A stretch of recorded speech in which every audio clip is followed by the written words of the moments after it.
السلام علیکم دوستو آج کی اس ویڈیو میں ہم آپ لوگوں کو ایک ایسا عمل بتائیں گے جس سے آپ کے گھر میں بے پناہ دولت آئے گی۔ ہر طرف سے آپ کے گھر میں مال و دولت کی کثرت ہوگی۔ اور بہت سارے لوگ ہم سے یہ سوال کرتے ہیں کہ بھائی وہ پیسہ بہت کماتے ہیں، ان کا کاروبار بھی ماشاءاللہ بہت اچھا چلتا ہے، لیکن اس کے باوجود ان کے گھر میں پریشانیاں رہتی ہیں، مشکلیں گھیرے رہتی ہیں۔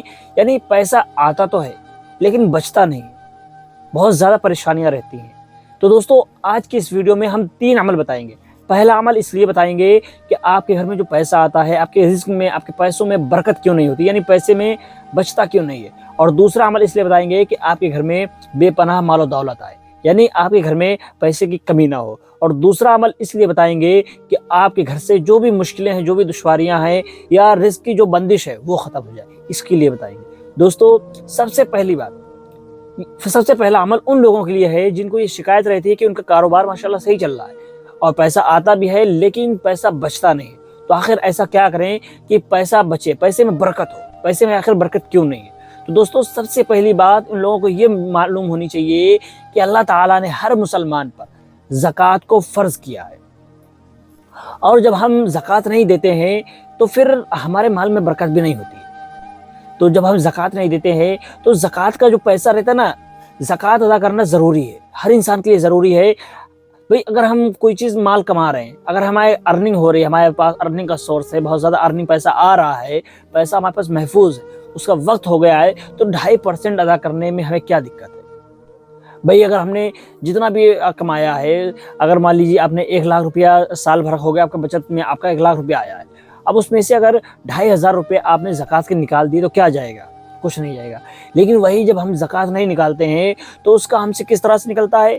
یا بیماریوں میں چلا جاتا ہے، یا ہمارے ساتھ حادثات ہو جاتے ہیں، یا پیسہ چوری ہو جاتا ہے، یا ہمارے کاروبار میں نقصان ہوتے، اس طرح سے وہ پیسہ جانا ہی ہے۔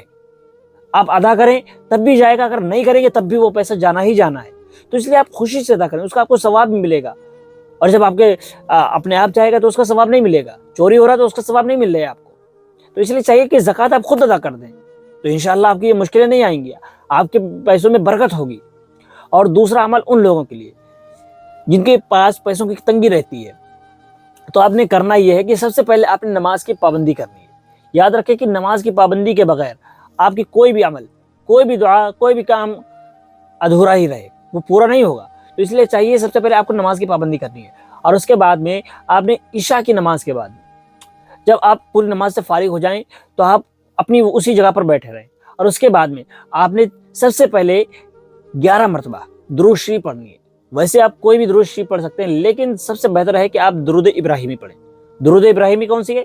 درود ابراہیمی یہ ہے: اللہم صلی علی محمد وعلی آل محمد کما صلیت علی ابراہیم وعلی آل ابراہیم انک حمید مجید، اللہم بارک علی محمد وعلی آل محمد کما بارکت علی ابراہیم وعلی آل ابراہیم انک حمید مجید۔ اور اس کے بعد میں آپ نے 1100 مرتبہ اللہ کا ایک نام ہے یا غنیو، یا غنیو، یعنی اللہ کے نام کی تسبیح پڑھنی ہے۔ اللہ کا یہ نام ہے یا غنیو، اس کو آپ نے 1100 مرتبہ پڑھنا ہے۔ یعنی آپ نے اس کی 11 تسبیح پڑھیں گے، یعنی وہ تسبیحات جو رہتی ہیں، اگر 100 دانے والی تسبیح لیں گے تو اس کو 11 تسبیح پڑھ لیں گے تو آپ کا ہو جائے گا۔ تو اس طرح سے آپ نے اس تسبیح کو 11 مرتبہ پڑھنا ہے، یعنی 1100 مرتبہ پڑھنا ہے، اور اس کے بعد پھر 11 مرتبہ آپ نے درود شریف پڑھنی ہے۔ اور اس عمل کو آپ 21 دن تک کریں، انشاءاللہ اللہ نے چاہا تو آپ کے گھر میں غیب سے مال و دولت ہوگی، کثرت سے آپ کے گھر میں بارش ہوگی، پیسوں کی بارش ہوگی۔ اور دوستو اب تیسرا عمل، یعنی ان لوگوں کے لیے جن کے گھروں میں برکت نہیں، یعنی رزق کی بندش ہے یا مشکلات رہتی ہیں، تو ان لوگوں کے لیے بھائی آپ نماز کی پابندی کریں۔ آپ اگر نماز کی پابندی نہیں کریں گے تو آپ کے لیے ایسی مشکلیں آتی رہتی ہیں۔ ہمیں چاہیے کہ ہم نماز کی پابندی کریں، اور تمام اپنے گھر کے جو بچے ہیں، بڑے ہیں، بوڑھے ہیں، لیڈیز ہیں، عورتیں ہیں، تمام لوگوں کو نماز کی دعوت دیں، نماز کا کہیں، نماز پڑھیں۔ اگر آپ کے گھر میں کوئی بھی شخص نمازی ہے اور ناپاکی کی حالت میں رہتا ہے، سب سے پہلی بات آپ ناپاک نہ رہیں، پاک رہنے کی کوشش کریں اور نماز کی پابندی کریں۔ اگر آپ یہ چیزیں کرتے ہیں تو انشاءاللہ آپ کے گھر میں خیر و برکت ہوگی، آپ کے رزق میں خیر و برکت ہوگی، آپ کے کاروبار میں خیر و برکت ہوگی۔ دوستو ملتے ہیں اگلی ویڈیو میں۔ السلام علیکم۔